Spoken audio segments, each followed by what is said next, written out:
Alhamdulillah, wassalatu wassalamu ala rasulillah. Kita lanjutkan usul manhaj salafnya.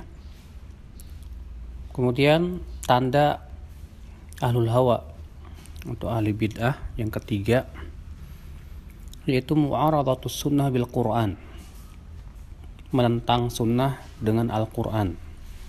Padahal sebetulnya Al-Quran tidak bertabrakan dengan sunnah, tapi mereka sengaja menolak sunnah dengan mencari Al-Quran yang seakan-akan bertabrakan dengan sunnah, lalu kemudian mendhaifkan sunnah yang sahih tersebut hanya karena klaim katanya itu bertabrakan dengan Al-Quran.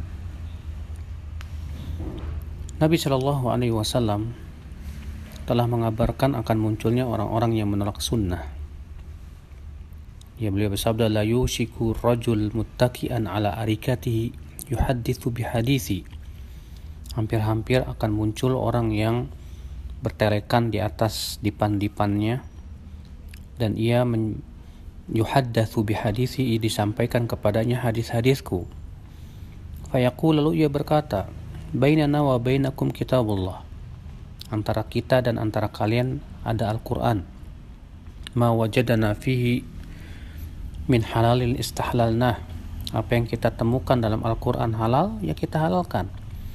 Wa ma wajadana fihi min haramin haramnah, dan apa yang kita temukan dalam Al-Quran sesuatu yang haram, maka kita haramkan. Lalu Nabi SAW mengingatkan, ala wa inna ma harrama Rasulullah SAW fahuwa mislu ma harrama Allah. Ketahuilah, sesungguhnya yang diharamkan oleh Rasulullah SAW itu sama dengan apa yang diharamkan oleh Allah Subhanahu wa Ta'ala. Diriwayatkan Imam Ahmad, Ad-Darimi, Al-Hakim, dan yang lainnya. Lihat, Nabi SAW mengabarkan akan munculnya orang yang menolak sunnah, hanya dengan Al-Quran. Padahal Al-Quran dan hadis tidak bertabrakan. Justru hadislah yang menjelaskan Al-Quran, hadis yang menafsirkan Al-Quran. Tapi oleh orang ahli bid'ah, Al-Quran dijadikan dalih untuk menolak sunnah. Di zaman sekarang pun banyak, sebuah contoh misalnya, ada seorang di sebuah radio yang menolak dan mendhaifkan hadis antum a'lamu bi umuri dunyakum, kalian lebih tahu tentang urusan dunia kalian. Katanya hadis itu dhaif karena bertabrakan dengan ayat Al-Quran. Padahal para ulama hadis tidak ada yang berkata demikian. Para ulama mensahihkan hadis tersebut dan tidak menganggapnya bertabrakan dengan Al-Quran. Tapi karena dia pemahamannya yang nyeleneh dan niatnya juga yang buruk, akhirnya dia tolak hadis hanya dengan klaim katanya bertabrakan dengan Al-Quran.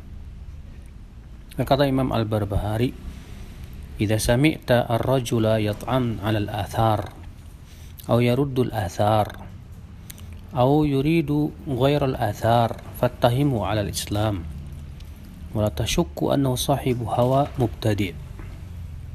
Kalau kamu mendengar seseorang mencela athar atau menolak athar atau menginginkan selain athar, selain dalil maksudnya, maka tuduhlah ia di atas Islam. Maksudnya tuduhlah keislamannya. Jangan-jangan dia aneh ini orang.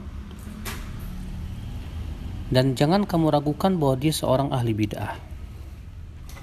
Dalam kitab Syarh Sunnah di halaman 51. Lihat, Al-Imam Al-Barbahari mengatakan bahwa tanda ahli hawa, ahli bid'ah adalah dia menolak dalil, menolak sunnah. Dengan berbagai macam cara.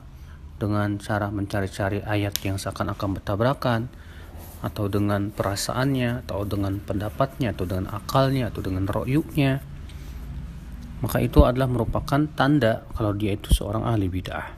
Allah